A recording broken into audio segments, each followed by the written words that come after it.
Allez les amis turfistes, ça y est, on est sur la chaîne Nico Quintet Prono. On est sur la deuxième qualif pour le prix d'Amérique, le prix du Bourbonnais ce dimanche 10 décembre. Et chose promise, chose due, je vous refais la même vidéo que le prix de Bretagne. C'est-à-dire que je vais vous analyser les chances de chaque partant de ce Quintet Plus. Et vous livrer en fin de vidéo, bien entendu, un pronostic en 8 chevaux. Pourquoi en 8 chevaux? Tout simplement parce que tous les professionnels de la presse hippique, la plupart, 99% des youtubeurs qui font des pronostics hippiques vous donnent 8 chevaux, mais en plus je vous donne également mon béton pour finir plutôt dans les 3 premiers, le copain, c'est-à-dire une base assez sûre pour vos jeux de Quintet Plus, le coquin, c'est-à-dire le tocard, celui qui va faire à la grosse cote que vous n'aviez pas prévu dans vos jeux éventuellement, la déception, les fantômes, bref, et en ce moment j'expérimente aussi un ticket de 2 sur 4 pour vous proposer un 2 sur 4 à chaque Quintet Plus. Je l'essaye déjà de mon côté, on va voir. Alors, on y va. Là, je rappelle simplement le principe, on est dans une course aux qualifications pour le prix d'Amérique ici du dimanche 28 janvier. On a fait le prix de Bretagne où on a eu les 3 premiers qualifiés, Hussard du Landré, Hookerberry, Ocailleux de Giel. Ils ont une place garantie. Bien entendu, les plus riches auront leur place également. Mais bon, il va y avoir 3 places ici, 3 places au Bourbonnais, le vainqueur du Continental, le vainqueur du Ténor de Beaune pour les 4 et 5 ans, les 3 premiers du Bourgogne, les 3 premiers du Belgique. Et après, on enchaînera les courses de groupe 1, prix d'Amérique, prix de France et prix de Paris. Voilà. Ensuite, on a deux non partants finalement, je viens de m'en apercevoir. On a le 1 Galileo Bello qui est non partant également. Attention, le 1 et le 6 malheureusement, Orsi Dream, mon favori, sera out à cause d'une petite, on va dire, une petite rhinite, quelque chose comme ça, une petite maladie pas sans conséquence, mais pour lui les chances de participer au prix d'Amérique diminuent. Vous voyez, il avait que 700 000 euros de gains, ça suffira pas pour avoir une place au prix d'Amérique, et je me demande si avec si peu de gains il va pouvoir avoir des places au départ du Bourgogne et du Belgique, les 2 dernières qualificatives pour lui. Ça serait vraiment dommage parce que c'est un cheval de très grande classe. Bien entendu, donc ils seront 16 au même échelon des 2850 mètres grande piste. Attention, là on est au bout de la grande piste, quasiment. La dernière aire de départ tout au bout, c'est des 3000 mètres par exemple pour le critérium des 5 ans. Que dire? Il n'y a pas de plafond de gain, c'est que des 4 à 10 ans. On grisse lui, bien entendu, ça c'est une tradition sur les courses de groupe à Vincennes et dans le monde des trotteurs. Pas de hongre, pour préserver la race des trotteurs, on dit. Voilà, c'est un autre débat, ça on ne rentrera pas là-dedans et on y va. Alors, le 1 Galileo Bello, on est non partant, on avance. Ensuite, le 2 Evaluate, ça va aller vite aussi, pas couru depuis octobre, même dans son pays, il ne s'est jamais confronté au meilleur, c'est une impasse. Ensuite, le 3 Eric Zoé, là on monte un petit peu d'un cran. Il n'a jamais raté sous les 12 sur ce parcours-là, c'est le petit bémol. Il perd son driver qui est logiquement au sulky de Ampia, Franck Nivard. Du coup, il trouve Franck Ouvry, qui n'a pas une mauvaise main, bien entendu. Ses 2 dernières victoires à Vichy-en-Juin et à Vincennes, il a le droit d'affronter ces chevaux-là sans être une non-chance pour moi. C'est un cheval qui avait été absent 1 an, il a quasiment pas couru, il n'a pas couru en 2022, il rattrape le temps perdu en 2023. Il avait été dauphin avant ce long break là de Ampia et DSM en fin 2021. Je dirais pas que ses limites sont inconnues, mais pour un cheval de 7 ans, il reste perfectible.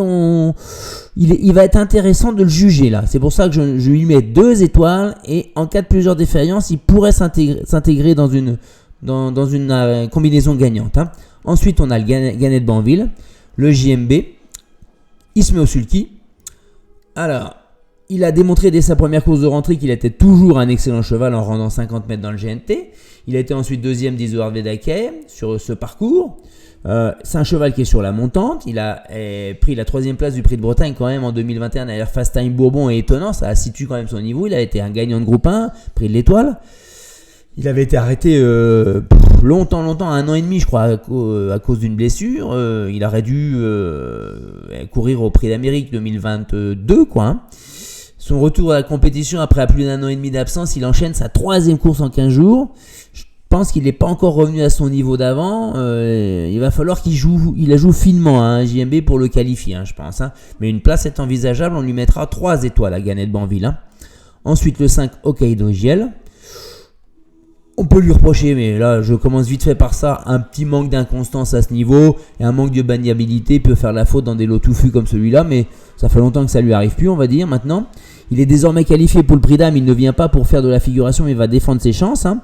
Il est en plein épanouissement depuis le dernier meeting d'hiver. Hein. Il répète ses courses au plus haut niveau désormais, c'est un peu en contradiction avec ce que je vous dis, parce que son inconstance, c'était il y a de longs mois maintenant.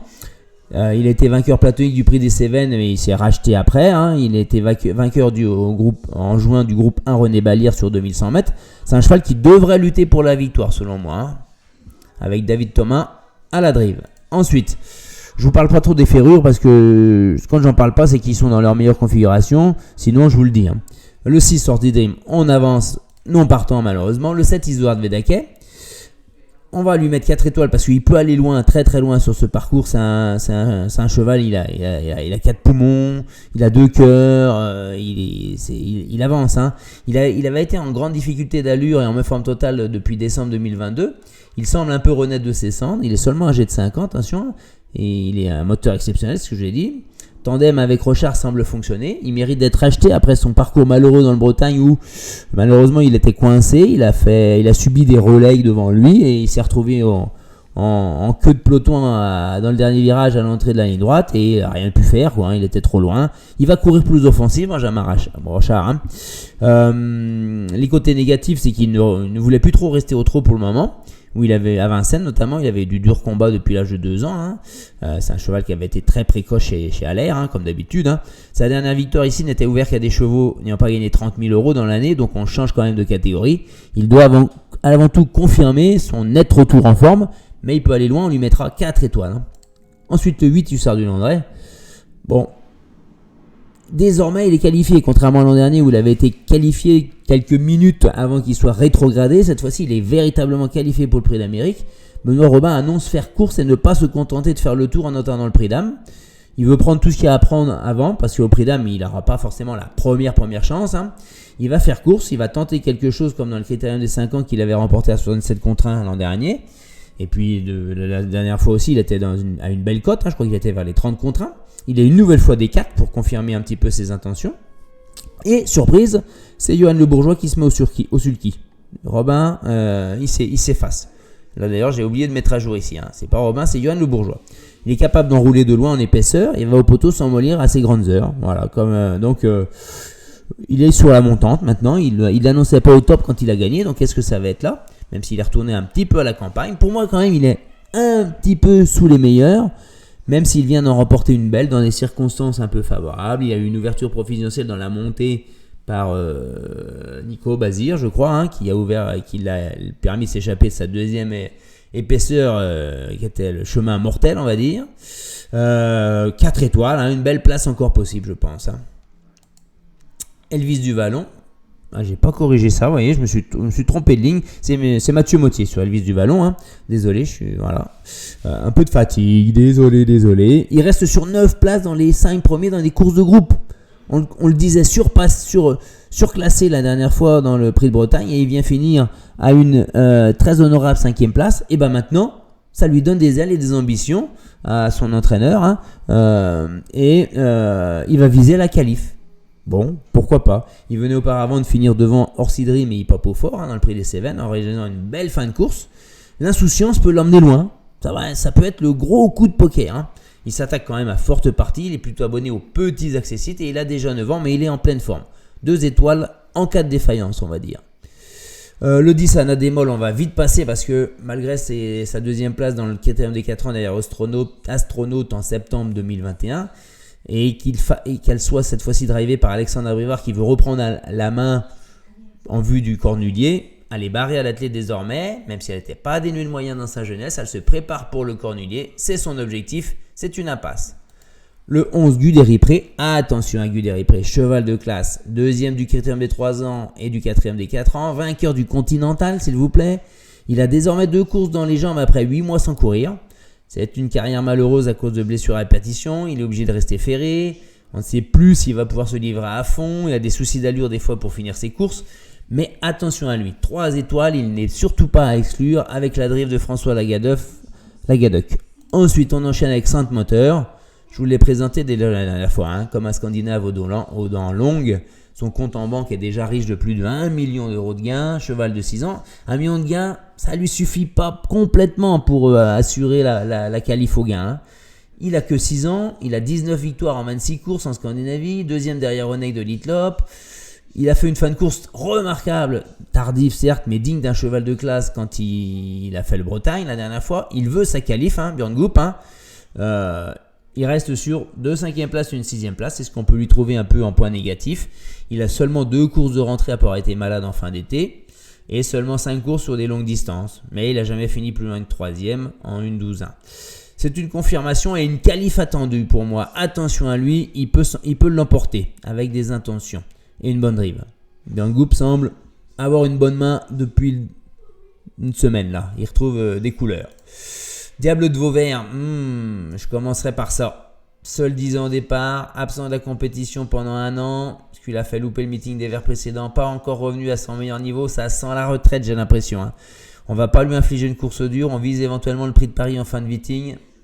Il adore certes les parcours de longue haleine, il a été vainqueur du prix de Paris sur 4150 mètres, mais pour moi j'en fais une impasse là. Pas d'étoile donc. Ampiam et DSM, on connaît sa carrière. L'objectif c'est le top pour le prix d'Amérique. Donc on y va doucement mais sûrement. Vainqueur prix de France, prix de Paris, 2e avec des horaires du prix d'Amérique. Même si vous savez pourquoi que je dis pas pour moi parce que elle m'a permis de choper l'ordre. Hein. C'est une rentrée prometteuse, elle est sur la montante. Elle a certes une seule course depuis sa disqualification dans le Balière. Elle est parfois fautive dans le dernier virage, mais il ne faut pas trop la déplacer. Mais elle va se rapprocher du podium. Là. Elle a obtenu, je crois, une 4e place dans le Bretagne. On peut l'envisager sur le podium, hein, avec Franck Nivard, bien sûr. Le 15, Hookerberry. On connaît ses qualités de changement de vitesse. C'est un véritable bolide lorsqu'il a le parcours caché. C'est lui le vainqueur du dernier prix d'Amérique, je pense que vous le savez tous. Hein. Ça constitue son premier objectif, puis le prix de France. Il est déjà proche de son meilleur niveau, comme l'atteste sa 2e place dans le Bretagne où il a eu un bon parcours. Il court sans enraînement, ça lui est déjà arrivé de partir sur la mauvaise jambe. Hein. JMB monte Gannet, il laisse Nicolas, son fils, à son sulky. On verra ce que ça va donner le jour J, mais jour J, si Gannet il n'est pas là, je pense que Nicolas il laissera la place à son père. Hein. Il faut s'attendre à une sage et longue course d'attente, encore une fois. C'est pas un objectif, mais 4 étoiles. Hein. Attention. Flamme du Goutier, on va vite passer. Tout est uniquement axé vers le Cornulier. Elle reste une nouvelle fois ferrée. On fait l'impasse. Onek. Alors là, il est à la fois vainqueur de l'Elite Lopette, de la finale de l'UET de manière magistrale. Tête et corde, impossible à reprendre. Il a pris vraiment une autre dimension sur la scène internationale. Ça va être un prétendant le jour J au prix d'Amérique à la gagne. Gabi le maîtrise sur le bout des doigts maintenant. Il est seulement plaqué des antérieurs, une rentrée de 2 mois, pas de prétention sur cette course. On lui met 2 étoiles par respect, mais c'est tout pour l'Amérique.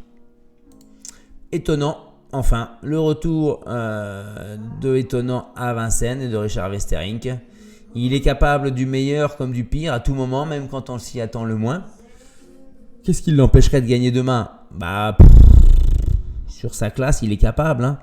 Il a un palmarès des plus prestigieux hormis l'Amérique. Hein. Maintenant, il n'est pas dans la meilleure forme de sa vie. Il reste sur 3 échecs ou semi-échecs.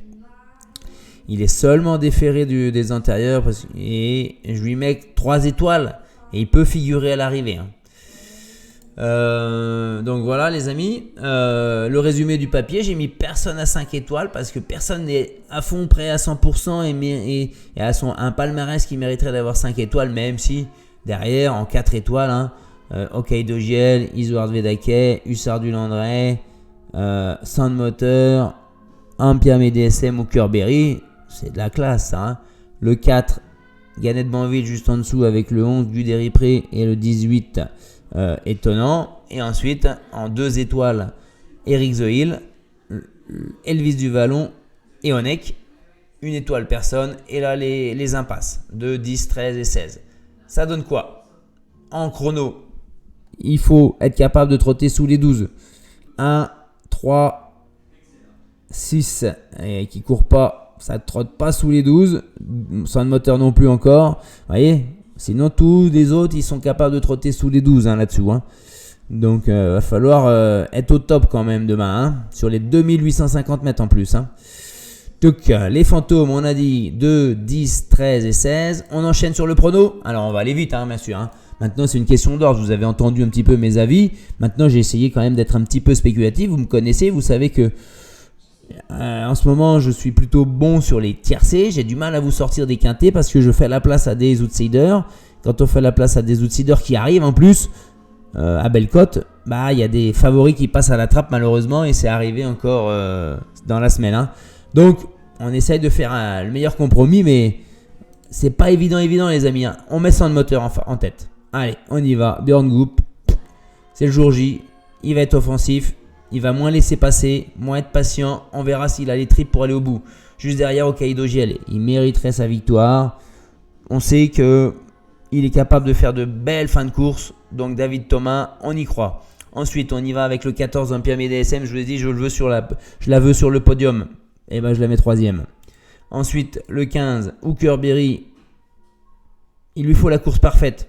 Si demain, c'est pas le cas, il sera placé. Ou il sera carrément pas là du tout. Donc je l'ai mis quand même 4e. Avec Nicolas, déféré des 4. Il n'y a pas de raison. Le 11, Guderipré, c'est ma surprise. Il l'annonce quand même à 70 contre 1 parce qu'il est ferré. Mais franchement, avec 2 courses dans les jambes, ça peut faire mouche et ça peut faire mal. Parce que c'est un cheval de très grande classe. Si ses soucis de santé ne l'empêchent pas d'avancer, attention à lui, je vous dis. Le 7, Isoar Vedake, il peut aller loin. Mais est-ce qu'il est capable d'aller au poteau? Je ne suis pas sûr. Mais il faut s'attendre à ce qu'il soit tête et corde, à mon avis, demain. Le 8, Hussard du Landré, même si Benoît Robin le dit, prêt à défendre encore une fois ses chances. Johan Le Bourgeois qui va le découvrir entre guillemets demain et qui sait qu'il peut avoir une belle chance dans l'Amérique, même si c'est pas une première chance. Voilà, je le mets plutôt au bout. Et enfin, le 3, Eric The Hill, ma deuxième surprise, avec Franck Ouvry, limite inconnu. Écurie et entraîneur Malmquist, Franck Ouvry, il n'y a pas de raison que ça puisse pas le faire. Et Elvis du Vallon, j'aurais voulu lui faire une place, mais j'ai pas fait de place. De même que j'ai laissé de côté du coup JMB avec Gannett Banville. J'ai laissé de côté aussi Ottenant. Et oui, à un moment donné, il y a des choix à faire. Et on verra bien ce que ça donne. Le béton, sans le moteur, on en a déjà parlé, 3 sur 5. Ouais, confiance, faut pas exagérer non plus. Le copain au cahier de gel, je suis un peu plus solide là. Ça serait une bonne base de 2 sur 4. Je vais y réfléchir d'ici demain. Je vous le livrerai peut-être dans la dernière minute, ma vidéo de dernière minute. Le coquin Guderipré, je reste sur ce que je viens de vous dire. Attention. Ensuite, la déception Onek. Mais je peux pas dire que ça soit une déception. Onek nous déçoit jamais. Mais il est plaqué seulement des intérieurs. C'est pas l'objectif. Franchement, ça serait étonnant de le voir sur le podium malgré sa grande classe. Là, c'est pas la bonne vidéo. Ça sera pas pour le 30 janvier. C'est pas encore le prix d'Amérique. Allez les collègues, à demain pour la dernière minute. Bye bye. Bonne soirée.